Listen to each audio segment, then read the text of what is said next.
Good morning. Before we call the case, I want to thank the lawyers for participating in this process of hearing oral arguments this way. It enables us to continue the work for the people of the state of Tennessee.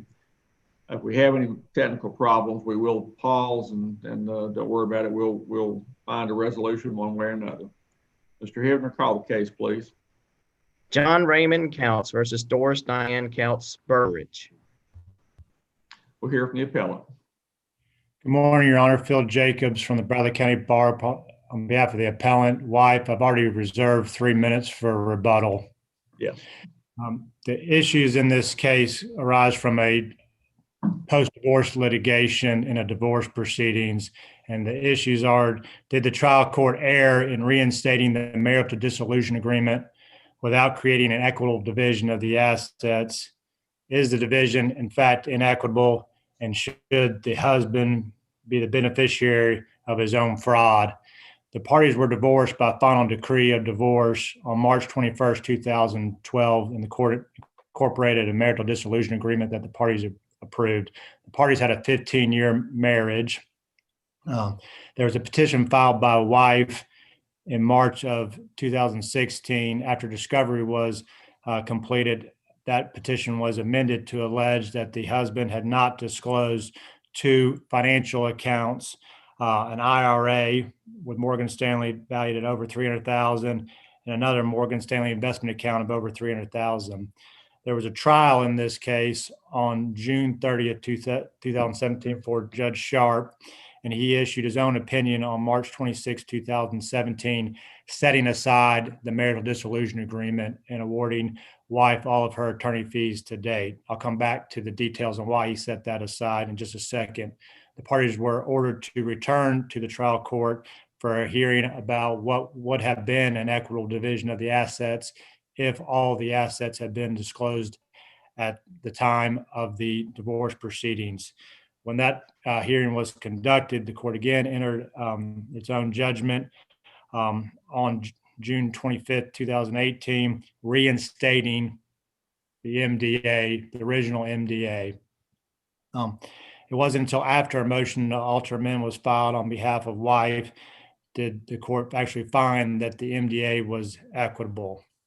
The result of the assets being divided was that husband received over $900,000 and wife received less than $200,000.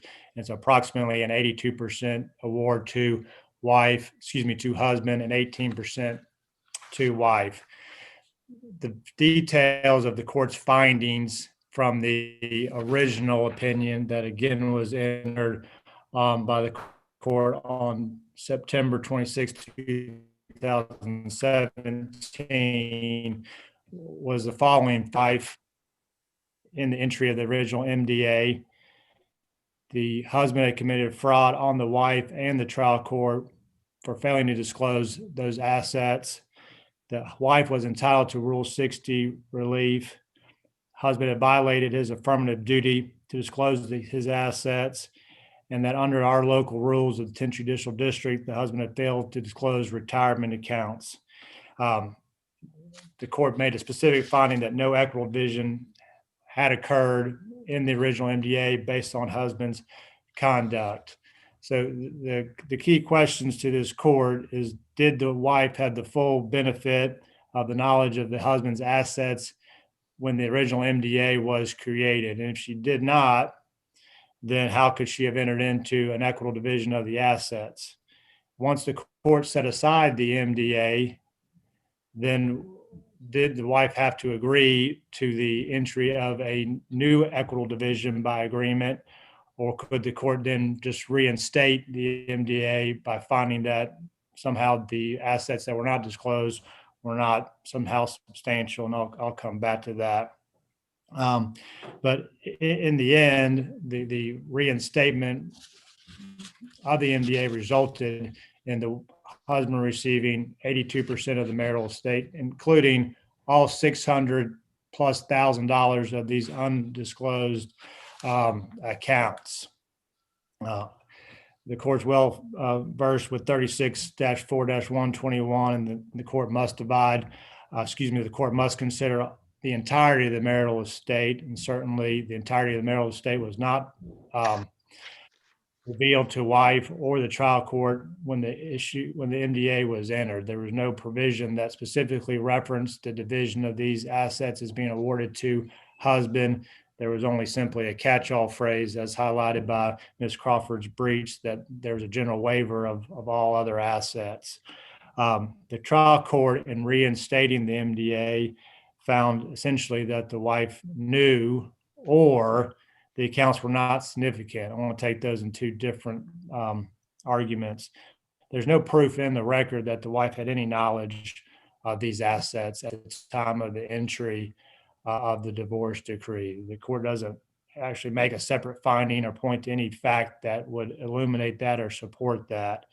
There's no proof from husband at trial that he disclosed it to her, or that some document that substantiates through discovery that it was revealed. The court also, as part of that, and this is very, very important, that the accounts were not significant, that she didn't, there were no assets that were significant that she didn't know about. Well, certainly two accounts valued over $600,000, 60% of the assets to be divided is inherently significant. There's no way to describe it in any other way. And if wife was not aware of the Morgan Stanley accounts, the 300,000 plus, or the other IRA of $300,000, then there's no way that this could be called anything but significant. And then the court went on to find that division was equitable. Well, it's impossible for the division to be equitable when the original division didn't consider the $600,000 of assets. And then when it was divided, that the husband got all of those assets. So if it was equitable originally, and then you infused the husband's estate with $600,000 additional, it's impossible for it to be equitable. So, counsel, excuse me, tell us if the $600,000 you're talking about was in which accounts? There were two accounts. They were both Morgan Stanley accounts. One was an IRA, and one was an investment account. And the record is clear that neither party had these assets when they entered into the marriage. The husband and wife had both been married previously, but the husband had come out of a bankruptcy and testified that he did not enter the marriage with any substantial assets. The husband was an investment broker for UBS and was the financial manager for the family. So the wife was not involved in the husband's financial affairs, or really the party's financial affairs. And so the husband was in exclusive control of this knowledge and kept it from the wife. All right, but the trial court found to the contrary on that, right? Yes, sir. The court, and the wording is, I guess, very important, in that the court found that the wife knew of, or how did the court state it? There were no significant accounts that the wife, or assets that the wife, was unaware of. Yeah. And that's the one I'd like to highlight to the court, is that there's no proof in the record to support that. There's no testimony from wife or testimony from husband that would support any showing that she had any knowledge of those accounts, whether her name was on the accounts, or they were sent to her address, or that she had opened them, or that discovery was completed in this case. So there's no proof that she knew of those assets. And certainly, if she had known about them, they weren't disclosed in the original MDA. And the order from the second order from the court, point by point, contradicts the original order from the court, which specifically states, and I'm essentially quoting here, where he misrepresented his assets to the court. He committed fraud on the trial court and the wife. That he violated his affirmative duty to disclose, and that there was no equitable division based on husband's conduct. Yes, Judge Frierson. As I understand, there's no transcript in the record. Is that correct? There's a transcript from the original proceedings, and the second proceeding, I think, it's a statement of evidence. So the statement of evidence was submitted by wife, and that was approved by the trial court. Is that correct? It was. I think the record reflects that there was nothing submitted by husband in contradiction to that statement of evidence, Your Honor. All right, thank you. I'm sorry. Does that statement of evidence cover anything other than wife's testimony? Does it contain anything about husband's proof? I don't believe it contains anything other than wife's testimony, Your Honor, or the absence of husband's testimony with reference to those key points. Okay. All right, tell me again, give me the names of the two accounts that you say that were at Morgan Stanley. One was a Morgan Stanley IRA and one was a Morgan Stanley investment account. Was this the UBS and the Northern Trust accounts? Yeah, it gets convoluted, but it's all one account eventually, Your Honor. But yeah, that was a bit of confusion at the trial court level. Okay.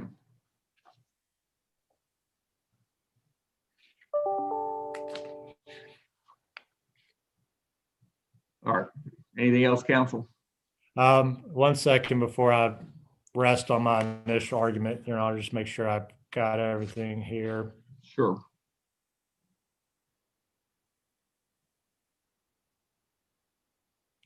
I guess I want to make sure I guess it's important to understand the two different trials in this case, because there was a trial initially about whether or not the court was going to set aside the MDA. The court did in fact set aside the MDA.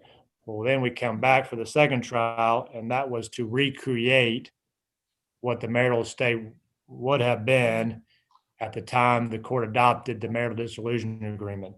And that's what the proof was at that trial. So the proof was that the husband received $900,000+, including these two accounts, and that the wife was limited to under $200,000. So when you came back, the first trial was all about fraud.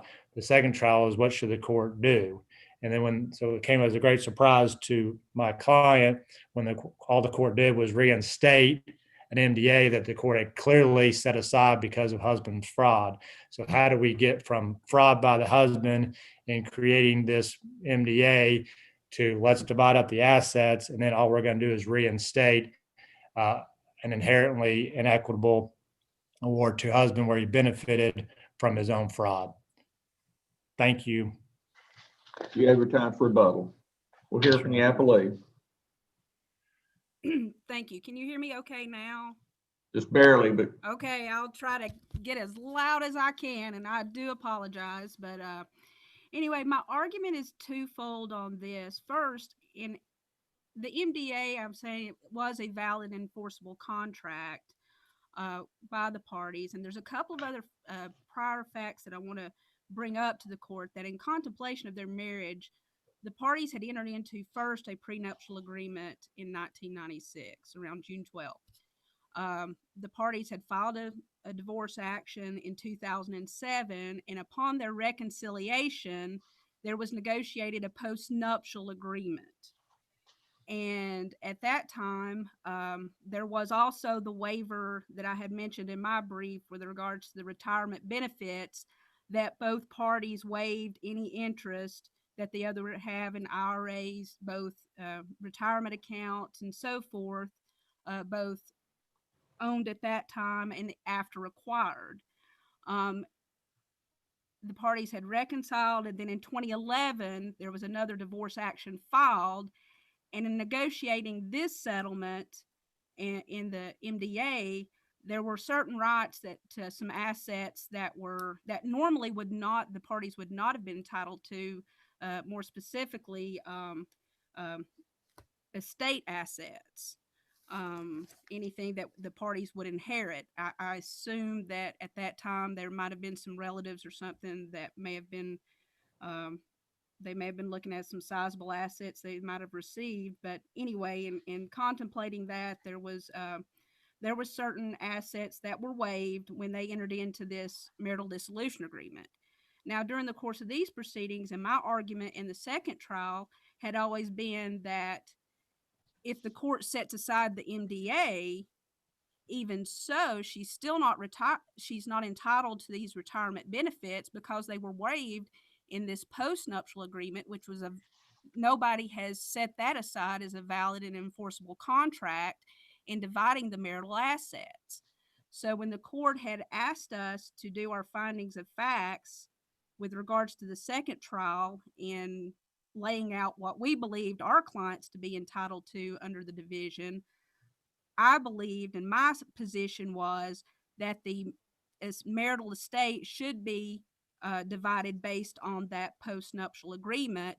And even so, she had full knowledge even then. This contract, there had been Counsel, wait a three. minute. I'm Counsel, sorry. wait a minute. I I'm mean, sorry. the trial court didn't base any of its determination on the post-nup, right?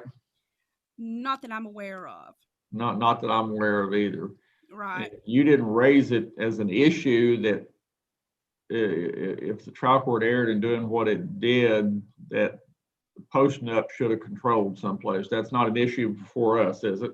It's not. It was just basically my argument with regards to whether even the retirement benefits, Well, even if I the understand, MDA had been set aside. Yeah, So let's look at the issues here. Gotcha. What do you say the MDA percentage-wise gave your client and gave to the wife of the marital estate?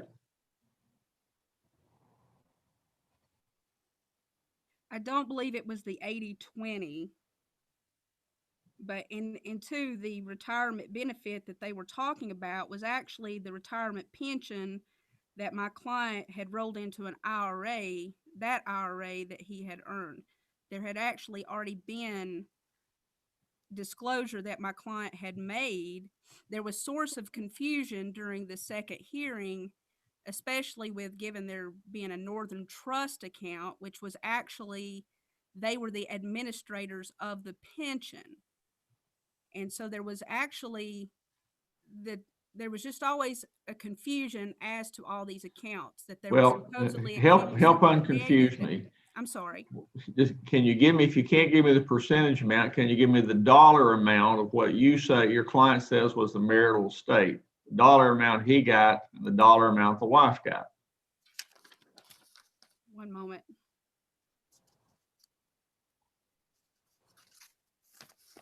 And I don't have that right off the bat, Your Honor.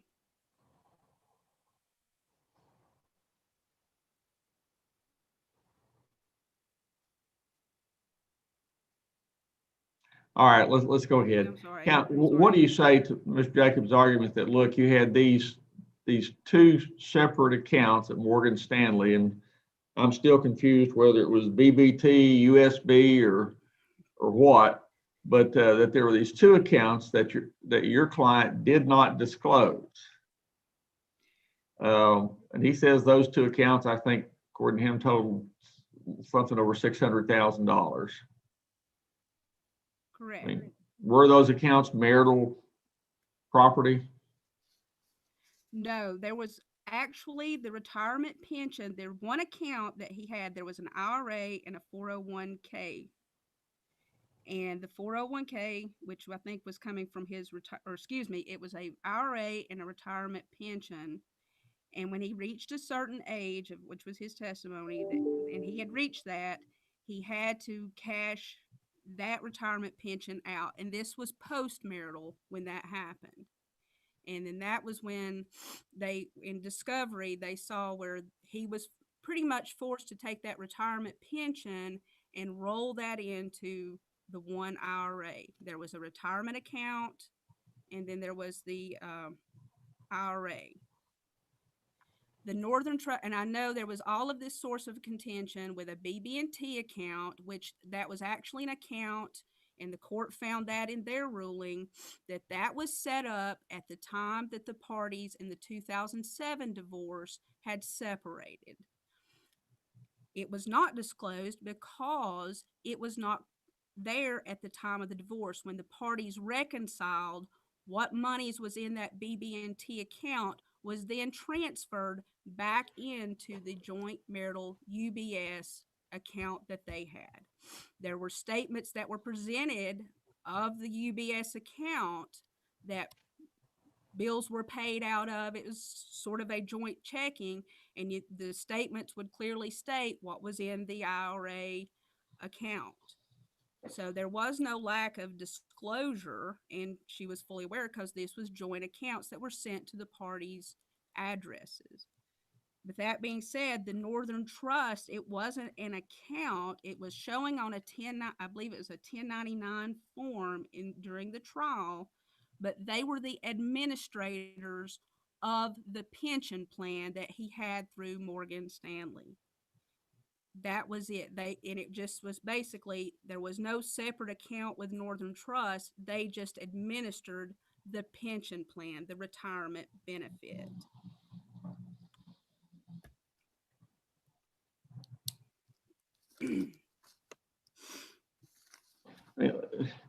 Obviously, I'm still confused, but that's okay. In the trial court, I don't know. Counsel, I mean, yeah, I understand. I mean, we look at this, the court found that your client did not make full disclosure of all the assets and or the asset trail that would have avoided this litigation. But then the court goes on to find that there was no real substantial or other additional assets. Well, basically, I mean, how do you reconcile those two things? How do you reconcile a finding that your client failed to disclose all the assets or the asset trail with a finding that there were no other real substantial or other assets to disclose, I guess? I think basically the crux of all of this centered on an email that was brought that my client, and you would see in the second ruling and also in the first, but definitely the second ruling in the second trial, of which the court greatly admonished my client, that his words came back to haunt him, because in saying these, and as I said in the trial, a snarky remark that led the client to believe that he had these assets, and just sort of was giving her and making antagonistic remarks as the court, deemed it, in leading her to possibly believe that he had assets out there that really wasn't there. There was no proof presented of any, as was stated, what started this is any lottery winnings or any significant assets. Once we had the second trial and actually laid out what was out there and what was disclosed and what was the nature of the estate, at that point, the court found that there wasn't anything of significant that made it any different than what it would, how the marital estate would have been divided in the marital dissolution agreement.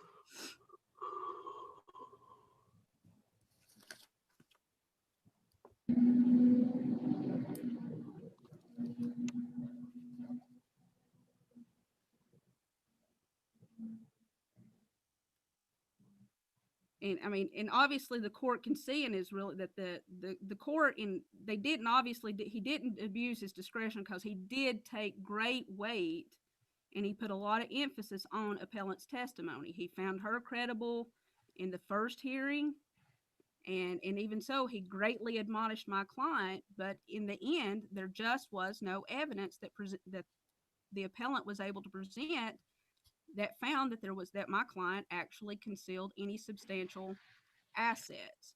It was just basically a misunderstanding as to some remarks that my client had made.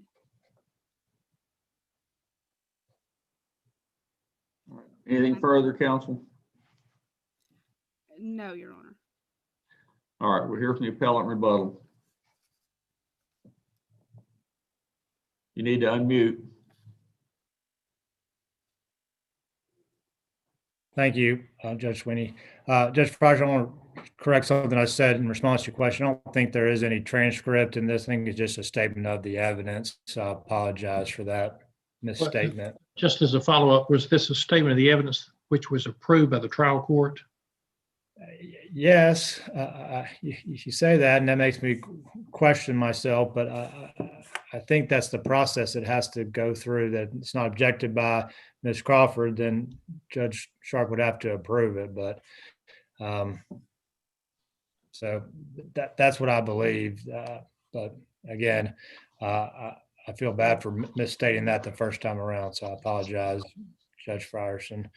And Ms. Crawford is exactly right. I mean, the meat of the coconut did start with a letter to my client post-divorce that was bragging about some lottery winnings. That led to an initial petition being filed, discovery being completed, and for the first time, my client, wife, discovering these significant financial accounts, which is all of the findings by the trial court, which is so significant that we have the trial court authoring his own opinion the first time around, finding fraud by the husband. And if we know that the husband did not disclose these accounts to wife as found by the trial court and did not disclose them to the court in adopting the MDA, then how could we have had an equitable division of the assets if 600,000 of them are missing? We pick up from that to an entire trial where we prove that these accounts existed and what they were valued at the time of the approval of the MDA, and they were all awarded to husband. So if the husband was the author of the misrepresentation, he was the author of the fraud, then how should he be able to benefit from that to the tune of over $600,000? And I don't think that there's any dispute. Let me ask you, sorry to interrupt, but the trial court found, at least as to some account, that the, I guess, the BB&T Northern Trust accounts, because the court found that all of the monies left in that account at that time were then deposited back into the joint UBS account. I mean, is that money that was supposedly the trial court found was deposited back in the joint account part of that $600,000 you're talking about? I don't think that the BB&T account was part of that, Your Honor. I think that was a smaller checking account. I don't think so. I think that the UBS accounts were the large accounts, and that's the focus of this appeal, is to not focus on the smaller miscellaneous accounts that were not disclosed, because certainly there were other undisclosed assets, but to focus on the two large accounts that were not disclosed, and those were at Morgan Stanley. My time is up, but I'm happy to answer your question, Judge Sweeney. I hear none. Thanks to counsel for both sides. We appreciate your briefs and your oral argument on this. Mr. Hibner, if you'll recess court till our next case. This honorable court is now in recess until 11 a.m.